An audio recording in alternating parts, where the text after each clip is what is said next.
Primeiro tema, é bem curto, é a notícia sobre a manutenção do Adélio Bispo, aquele que foi designado por alguém para interromper a caminhada do presidente da República na eleição em 2018, com aquela facada que acabou não dando certo, para desgraça e desespero dos eventuais mandantes, que a gente ainda não sabe oficialmente quem é, mas imagina.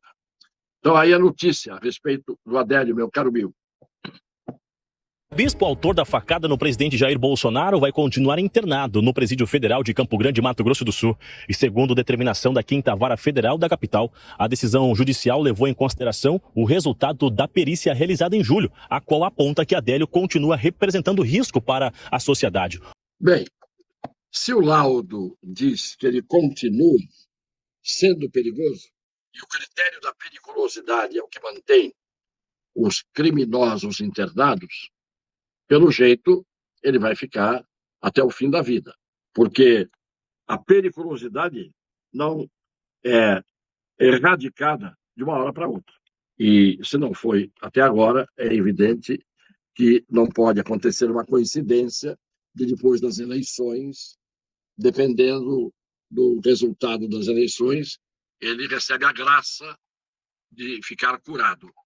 Eu só acho estranho, a experiência que tenho na advocacia, principalmente na área criminal e na criminologia, que alguém com a idade dele nunca tenha praticado, ao que se sabe, nenhum ato de violência na vida. Porque uma pessoa doente e que tem a tendência de, pela periculosidade de praticar atos de violência, ela teria já realizado atos de agressão, tentativa de homicídio, homicídio. E, por coincidência, é que eu estou dizendo, só no momento em que o candidato à presidência da República, Jair Bolsonaro, estava na iminência de vencer as eleições, é que deu o delírio, é que deu a perda do parafuso central do cérebro do senhor Adélio. Então, isto é uma história que um dia será contada. A história real. Porque a história fictícia a gente já conhece. Até hoje, as investigações foram um tiro na água. E eu sempre digo, polícia só não descobre o que precisa ser descoberto quando não quer, ou quando não querem que ela descubra. Vamos ao segundo tema, que é uma atitude tomada pelo senhor Luiz Inácio Lula da Silva, falando sobre um petista que foi morto, 215 milhões de brasileiros vivem no Brasil, foi morto um petista, e ele simplesmente pronunciou-se mais uma vez diante dos olhos fechados das autoridades judiciárias, diante dos olhos fechados dos vigilantes, que são ministros do Supremo Tribunal Federal. Ele, Luiz Inácio da Silva, diz que a família do petista morto foi vítima do genocida Bolsonaro. Eu já estou há muito tempo me sentindo, evidentemente, no direito, pela equidade, pelas decisões que têm que ser iguais para casos iguais. Eu estou me sentindo no direito de chamar qualquer ministro do Supremo Tribunal Federal ou de genocida ou do que eu quiser. Porque se o candidato a presidente da República, ex-presidente da República, reincide, insiste, repete a acusação de que o senhor Jair Bolsonaro é um genocida, que é talvez a acusação mais grave que possa existir na face da terra contra alguém. Então, o senhor Luiz Inácio Lula da Silva tem liberdade total de dizer que alguém é genocida, dando nome. Então, eu posso ter o direito, por exemplo, de dizer que o ministro Alexandre de Moraes é um genocida. Claro que ele não é, mas se pode ser dito para qualquer pessoa que não é genocida, que essa pessoa é genocida, o tratamento tem que ser igual para todo mundo. Embora eu saiba que, ao contrário, como falta pouco tempo para as eleições, a tendência é cada vez mais não se aplicar a lei como ela deve ser aplicada. E não se aplicar a Constituição como ela deve ser aplicada. E isso que eu digo sempre me dá asco. Como jurista, como professor de direito, como gente que cultivou o direito quase que toda a sua vida.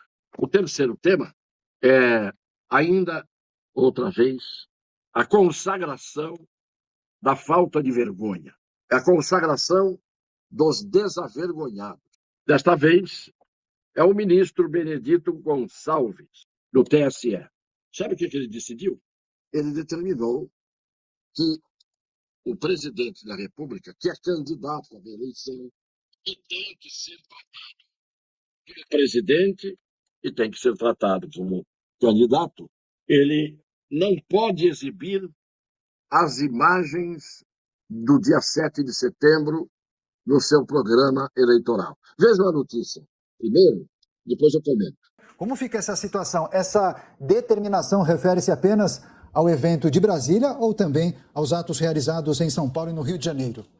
Aos atos realizados em todos os estados, viu? No 7 de setembro. E em relação a isso, uma resposta dos ministros da Suprema Corte Eleitoral, então, na verdade, já era aguardado, né? A gente repercutiu já logo na última quarta-feira esse assunto sobre essas representações na tentativa de inibir, de evitar que essas imagens fossem compartilhadas e, de fato, essas imagens elas foram usadas no horário eleitoral. E aí, a campanha ali, advogados do ex-presidente Lula e candidato também, agora nas eleições de outubro de 2022, recorreram e foi a resposta do ministro que, de fato, não será autorizado e que seja excluído em 24 horas essas imagens, qualquer imagem relacionada ao 7 de setembro que serão usadas ou que estão sendo usadas na campanha do presidente e candidato Jair Bolsonaro.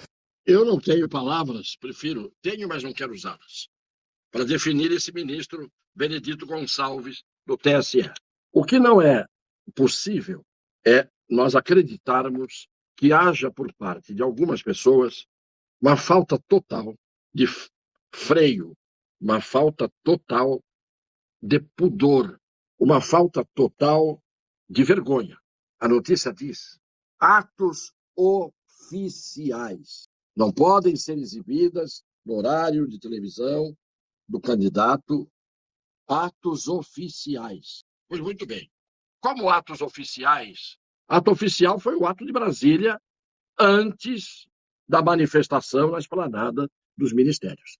Ato oficial foi aquele em que o presidente estava no palanque, ao lado do presidente de Portugal, ao lado de ministros, ao lado de autoridades, de embaixadores, em que ele não fez discurso, em que houve um desfile de veículos e de pessoas, em que ele estava trajando, ostentando a faixa presidencial.